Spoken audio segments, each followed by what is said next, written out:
Yo, what's going on, Team Tweedie? I hope you're all super well. Welcome to episode 61 of #AskTWEEDIE, the football show where you guys send in your football related questions.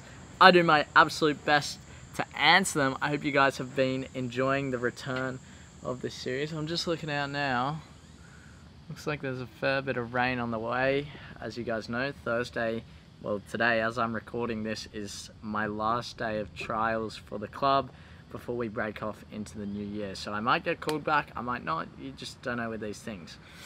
But if you guys want to send in your questions, again, if you want to shout out with your name, send them in the YouTube comment sections below. I swag them onto the Word document, which is right here. I can't show you guys. But if you think it's a bit more personal, which I completely understand, sometimes you don't want your name shouted out, you just want it secretive or anything like that. If it's a certain situation, it might be family problems, it might be a team situation or a friend you don't like, whatever it is, send it to me in my Instagram DMs, and then that way I can just put it on here as a normal question. Getting right into it, I'm going to kick it off with one that I'm excited to talk about. How do you communicate with players who don't speak the same language as you? Now it was quite a long paragraph with a player who's playing overseas. He doesn't want to be disrespectful to the players of the club, and it's difficult for him because he speaks, I think it's English, and then they speak another language. How do you communicate with them? So I'll tell you a little story. When I first went to Spain, some of you guys might have heard this. If you have, let me know, because I don't know whether I have told it. When I first went to Spain to Real Valladolid, and I went to an international academy, most of the people there spoke Spanish because there were Spanish classes. Now, I didn't know a word of Spanish, and when I get there, we're in a game, and here in Australia, when you want the ball, you say, yeah, play me the ball. And so the term for a call, the way you call for the ball is by saying yes or yeah. Yeah, and then that gets the person's attention. You might say, yes, Riley, pass me the ball, whatever it is. And then that way you can then receive the ball and go forward, do whatever you want to do. Now, in Spain, I started saying, yeah, no one, responded to me. I went, okay, I'll say, sí. So I was like, sí. And I thought that was fine. And then some guy came up to me and said, why do you always say sí? I go, because I'm calling for the ball. I want the ball, I say sí. And then he said to me, no, if you want to call for the ball, you say dame. Dame means give to me. And then from there, I was like, okay, dame. And this was when I was a lot younger, 16. Now, last year, sorry about this plane going over. As you guys know, this is completely unedited. Don't edit any of this, so you guys get to kind of see me in a raw format. I think there's slightly... Is the camera falling? I don't know. I hope not. I'm going to put that there 1 second so that we don't fall over.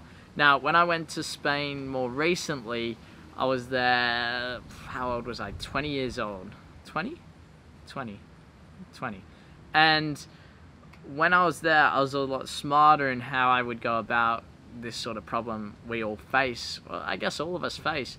And what I did was listen. You listen to the people, and I can't remember now, but I picked up on a lot of words. So, rapido means quicker. Calma means calm.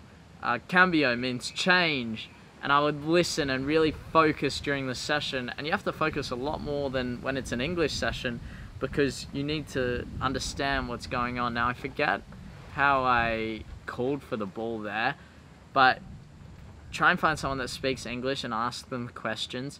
If not, listen. How does someone call from the ball? Because at the end of the day, words are just sounds. So if you can make the same sound or say the same word, then you will receive the ball. So for example, if they're saying dame, you listen to that throughout the session. Why is that guy getting the ball? Why is he saying dame? Okay, dame. You yell, and then the guy turns his head and passes you the ball. So listen, and then actually put it into action. And also, you might search it up when you get home. Dame, look up dame on Google, so you know, okay, dame means, it might mean like, I want it behind me. And so you're like, okay, how do I say I want it in front of me? Think little things like that. Just be smart with it, look things up, ask people, most of all, listen. Next question. How to train when coming back from injury? Now that's It's only a single question, so it was sent on Instagram. No shout outs as of yet. The next one will be though. How to train when coming back from injury. So this is something I always recommend. Whenever you get injured, go and see a professional about your injury. And the reason I say that is because they know the exact rehab program you should be going through. They know exactly what stages you should be at each week of your progression. They put progressions in it. And if you try and come back from injury by yourself, you might skip a whole sort of, piece of the puzzle to get you back to 100%. So I always recommend see a professional. They'll put you through your rehab progress. Now, once you're slowly coming back, you want to start off basic, because if it's a long-term injury, you're out for a while, you need to get back to where you were. And there's no point going down to the park and doing shooting practice from outside the box. When I first came back, I started off, after my 8-month, 9-month injury, I came back passing. All I would do is pass, receive, pass, receive, pass, receive. And that's it. Just super simple. Eventually worked my way up to like dribbling, because that required change of direction. So I start off with passing. It's very bang, bang, bang. Dribbling, now you're going in and out, you're weaving. And then eventually work yourself up to the more complex stuff of shooting. Dribbling is quite complex, I'll say that. And then, things like inside, first touch. You need to be smart with what you're doing, but don't rush it. And that's what I was speaking with Clayton the other day. And sometimes people come back from injury, and the most frustrating time period is when you feel your body feels like it's 100%, but you're still weak in that part. So let's say you did an ACL and you feel 100% and you're good to go. So I'm really distracted about this rain. I don't know what's happening with it. Let's say you feel 100% in your ACL, then you go in. Let's say you go and do dribbling, and because you did the dribbling when you weren't actually 100% because you were frustrated, you wanted to get out and train, then you do your ACL again. So you need to gradually work your way back into it. It might require strengthening in the gym. If let's say your foot's broken, go to the gym, do upper body stuff, game analysis, be smart with what you're doing on the field. I thought someone was behind me. Just be smart with what you're doing with your time. For me, I had a few months in that 9-month period where I didn't focus on football. I mean, I did a little bit because of coaching, but for me, I pretty much just stayed in my room and played video games, and that's about it. Actually, no, that wasn't a couple months, that was a couple weeks. And that's because I couldn't do anything else. I was in so much pain, I didn't want to do anything else. And then, I had 8 months, 9 months to do whatever I wanted, so I had a lot of free time. And then I eventually worked up to, okay, now I have the mental power to analyze games, analyze my old games. I spent a lot of time with my mentor analyzing players like Xavi, Iniesta, Messi, just different things like that. So I used my time wisely when I was able to. Third and final question: what's a good alternative for protein shakes if you can't quite afford it on a consistent basis? #AskTweedie. That comes in from Jordan Alvarez. Now, Jordan, my advice: do your research on protein. There are some which are wholesale protein, which is a lot cheaper than some of the other stuff. The one I use now is Venom protein. It is so much cheaper than anything else. I think I get 5 kilos of protein for around $88 Australian.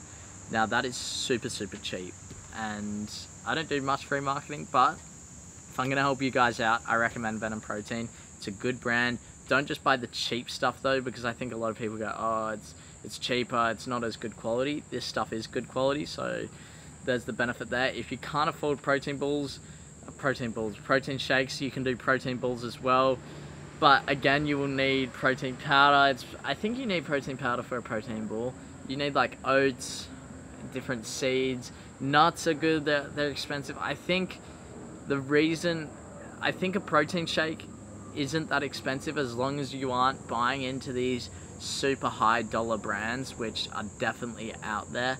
So really do your research and look online. The reason this one's so cheap is because they don't put their stuff in store.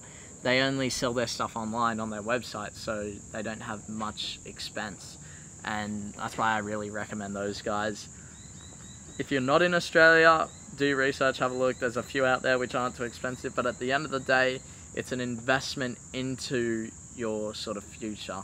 And I think we're all willing to buy nice watches and cars and whatever, nice football boots, but protein and food is different because it's there, it's consumed, and then it's gone. Yeah, 80 bucks just goes like that. The depreciation is very quick, whereas a car, it's kind of like that. You have it for a long time. So look, if you're gonna make some money, you need to invest a little bit of money into protein powder. And I think protein powder isn't expensive because it's literally powder and it's used as a meal replacement. So unless you're gonna get some leftovers from your parents, that's also another thing I could recommend. But yeah, chocolate milk I think would work out to be more expensive. Chocolate milk is also another alternative. You could look into that. Chocolate milk is very, very good. So look, there's a couple of options for you there: nuts, chocolate milk, protein powder, leftovers, anything really, as long as you get food. That's the most important. So I'm gonna end it there. Episode 61. We're killing these Ask Tweedies. I can't wait for you guys to see what happens in the future. I can't wait for the future either. And for all of you that watch hashtag AskTweedie, this is the sort of, can you hear that? That is some big thunder, bruh. I always like to do little things on Ask Tweedie, which kind of gives you more of an insight into what I'm doing, because this show is very, the select people that watch it are very, I feel like you guys are true supporters, which is so awesome. So what I'm currently doing is I'm setting up a sort of like an apparel line. I don't want to say clothing brand. I'm setting up something that will compete with basically Adidas and Nike and all of that, like Puma. I eventually want to get into making boots, but we're gonna start off with making like t-shirts and jumpers and hoodies and normal shirts and mid-calf socks. So I'm working on that. I haven't thought of the name yet. I'm kind of just planning about how I'm gonna go about doing it and all that good stuff. But yeah, again, Ask Tweedie fans, you guys are absolutely sick. So if you're keen for that, let me know in the Instagram comments. Let me know in the YouTube comments if you're keen to see that sort of come to life. I know it's going to take a while. Don't expect it in the next month or two. It's going to take, I don't know, a few months before we really get it off the ground. I need a logo, I need clothes, I want to make sure it's good quality, all that good stuff. So if you're excited for that, let me know down in the YouTube comments. I'm so keen to get it going. It's more than just merch. I feel like merch is different because merch is there where it's like, oh yeah, you're supporting Sheldon Tweedie, which is cool, but like that's awesome. Don't get me wrong, but I want to make something which is bigger than Sheldon Tweedie. I don't know. You guys can kind of see where I'm going with it. So, Team Tweedie, I'm signing out. Make sure you leave a like on this video. Subscribe if you're down here, join the hashtag AskTweedie family. And I'll see you guys in the next video. Bye.